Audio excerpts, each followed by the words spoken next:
அனைவருக்கும் வணக்கம். விருச்சிக ராசிக்காரர்களுக்கு 21/1/2024 முதல் 27/1/2024 வரை கஷ்டத்தின் பிடியில் சிக்கி தவிக்கும் விருச்சிக ராசிக்காரர்களுக்கு காத்திருக்கும் மகிழ்ச்சியாகவும் நல்ல செய்தி கிடைக்கும் நேரமாக அமைவதற்கான வாய்ப்பும் யோகமும் எந்தெந்த விஷயங்களில் கிடைக்கிறது என்று பார்க்கும்போது மிகவும் வலுவாக மோட்சக்காரகரான கேது சஞ்சரிக்கிறாருங்க. அது மட்டுமல்லாது சனி உட்பட பல கிரகநிலைகள் சற்று சாதகமாக சஞ்சரிப்பது நல்ல பலனை ஏற்படுத்தி கொடுக்கக்கூடிய ஒரு சிறந்த அமைப்பாக நிச்சயம் விருச்சிக ராசிக்காரர்களுக்கு பார்க்கப்படுகிறது.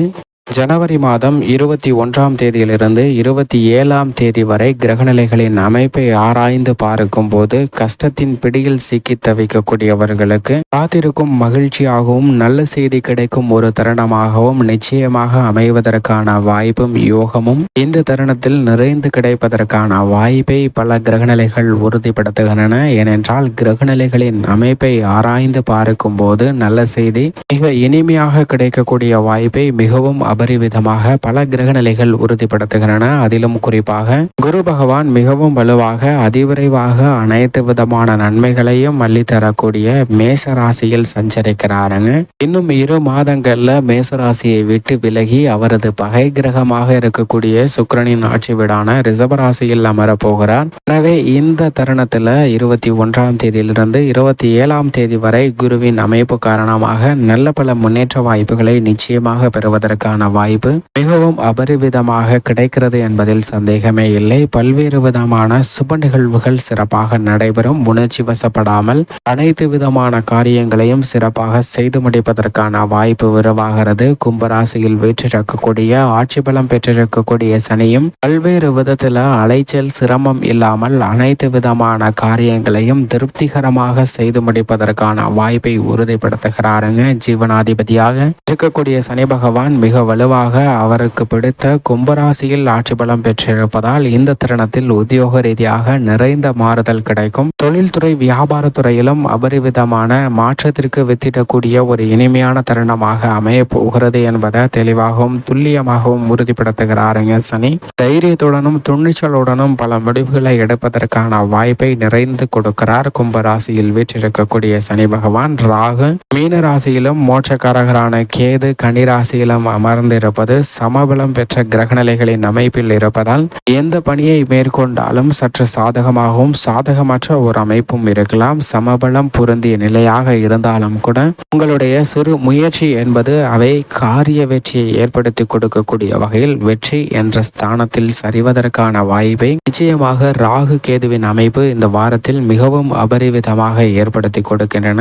இது மிகப்பெரிய அளவில் வரவேற்கத்தக்க ஒரு அமைப்பாக பார்க்கப்படுகிறது.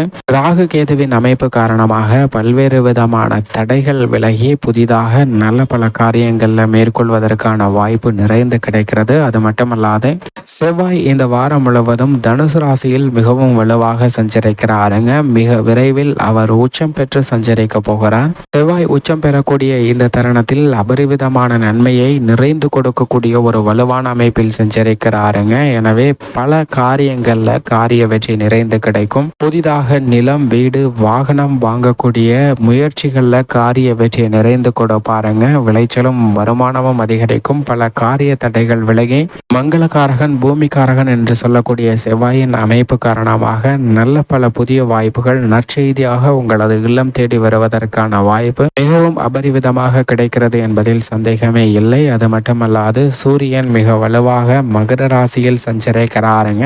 சூரியனின் அமைப்பு மெல்ல மெல்ல அனைத்து விதமான காரியங்களிலும் இருக்கக்கூடிய தடைகளை விளக்கக்கூடிய ஒரு அமைப்பாக பார்க்கப்படுகிறது. அது மட்டுமல்லாது இந்த தருணத்தில் பல புதிய வாய்ப்புகளை தைரியமாக அலைச்சலும் துணிச்சவும் மாற்றத்தையும் ஏற்படுத்தி கொடுக்கக்கூடிய ஒரு அமைப்பாக அமைகிறது என்பதை தெளிவாக உறுதிப்படுத்துகிறார் சூரியன். சூரியனின் அமைப்பு என்பது பல்வேறு வகையான சிறந்த மாறுதலை ஏற்படுத்தி கொடுக்கக்கூடிய ஒரு அமைப்பாக மகர ராசியில் வீற்றிருக்கிறாருங்க. சுக்கிரனின் அமைப்பை பொறுத்த வரைக்கும் இந்த வாரம் முழுவதும் தனுசு ராசியில் வீற்றிருக்கிறாருங்க. சுக்கிரன் சுக்கிரனுக்கு சமகிரகமாக குரு பார்க்கப்படுகிறாருங்க. குருவின் பார்வையில் சுக்கிரன் பகை கிரகமாக இருந்தாலும் சுக்கிரனின் பார்வையில் சமகிரகமாக இருப்பதால் குருவின் ஆட்சி வீடான தனுசு ராசியில் அமர்ந்திருப்பதால் பெரிய அளவிற்கு சிரமம் இல்லை. அனைத்து விதமான காரியங்களிலும் நல்ல பல காரிய வெற்றியும் முன்னேற்றமும் நிறைந்து கிடைப்பதற்கான வாய்ப்பு நிச்சயமாக உருவாகக்கூடிய ஒரு தருணமாக தான் அமைகிறது என்பதில் சந்தேகமே இல்லை. அது மட்டுமல்லாது அறிவுக்கு அதிபதியும் வித்யாக்காரருமாக இருக்கக்கூடிய புதனும் தனுசு ராசியில் சஞ்சரிக்கிறாருங்க. இந்த கிரக நிலைகள் மிகவும் வலுவாக தனுசு ராசியில் சஞ்சரிப்பது பல்வேறு வகையான காரிய தடைகளை விலக்கி நல்ல முன்னேற்றத்தை பெறக்கூடிய ஒரு அமைப்பாக பார்க்கப்படுகிறது. ஏனென்றால் இந்த வாரத்தில் செவ்வாய், சுக்கிரன், புதன் ஆகிய 3 கிரக நிலைகளும் ஒன்றாக இணைந்து சஞ்சரிப்பது பல தடைகளை விலக்கி நல்ல முன்னேற்றத்திற்கு வித்திடக்கூடிய ஒரு தருணமாக பார்க்கப்படுகிறது. எனவேதான் பல்வேறு விதமான காரியங்கள்ல நல்ல பல செய்தி இனிமையாக பெறுவதற்கான வாய்ப்பு நிச்சயமாக உருவாகிறது. சந்திரனின் அமைப்பை பொறுத்த வரைக்கும் வாரத்தின் துவக்கத்தில் உச்சம் பெற்று சஞ்சரிக்கிறாருங்க. 20ஆம் தேதியிலிருந்து 22ஆம் தேதி வரைக்குமே உச்சம் பெற்று சஞ்சரிக்கக்கூடிய சந்திரனின் அமைப்பு பல காரியங்களை சாதகமாக மாற்றி கொடுக்கக்கூடிய ஒரு அமைப்பாக பார்க்கப்படுகிறது. ரிஷப ராசியில் உச்சம் பெற்று சஞ்சரிப்பதால் நிறைந்த நன்மை கிடைக்கும். அதற்கு பிறகு மிதுன ராசி மற்றும் கடக ராசி என 2 இடங்களிலும் சஞ்சரிக்க போகிறாருங்க.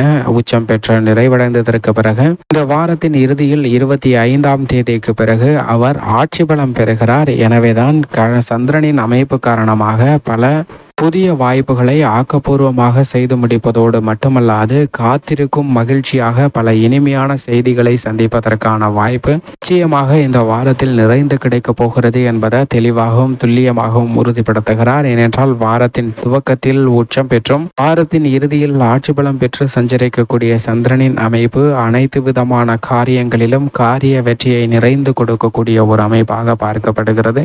இப்படி நவ கிரகங்களின் அமைப்பும் இருக்க விருச்சிக ராசிக்காரர்களின் குடும்ப சூழ்நிலையை பொறுத்த வரைக்கும் இந்த தருணத்தில் குரு 6ல் இருந்தாலும் அமோகமான மாற்றத்தை ஏற்படுத்தி கொடுக்கக்கூடிய ஒரு அமைப்பில் இருக்கிறாருங்க. அது மட்டுமல்லாது ராசியின் அதிபதியான செவ்வாய் 2ஆம் இடத்தில் சஞ்சரிக்கிறார். மிக விரைவில் அவர் உச்சம் பெற போகிறாருங்க. எனவே அனைத்து விதமான காரியங்களிலும் நல்ல பல முன்னேற்ற வாய்ப்புகள் நிறைந்து கிடைக்க போகிறது. அது மட்டுமல்லாது ராசியின் அதிபதியான செவ்வாயுடன் சுக்கிரன், புதன் போன்ற கிரகநிலைகள் இணைந்து 2ல் இருப்பது நீங்கள் திட்டமிடக்கூடிய காரியங்கள் அனைத்திலும் காரிய வெற்றி கிடைப்பதற்கான வாய்ப்பையும் யோகத்தையும் உருவாக்கி கொடுக்கக்கூடிய ஒரு அமைப்பாக பார்க்கப்படுகிறது. லாபத்தில் அதீத நன்மை கொடுக்கக்கூடிய வலுவான அமைப்பில் மோட்சக்காரகரான கேது வீற்றிருக்கிறாருங்க. எனவே பல தடைகள் நிச்சயமாக விலகும். சந்திரன் இந்த வாரத்தின் துவக்கத்தில் உச்சம் பெற்றிருந்தாலும் அவர் அஷ்டமத்தில் உச்சம் பெறுகிறார். அது சாதகமற்ற அமைப்பாக பார்க்க முடியாது. எனவேதான் வாரத்தின் துவக்கத்தில் இருந்து ஏற்படக்கூடிய சிக்கல்கள் அவர் ஆட்சி பலம் பெற்று சஞ்சரிக்கக்கூடிய இந்த தருணத்தில் நிறைந்து கிடைப்பதற்கான வாய்ப்பு விருச்சிக ராசிக்காரர்களுக்கு கிடைக்கிறது என்பதில் சந்தேகமே இல்லை.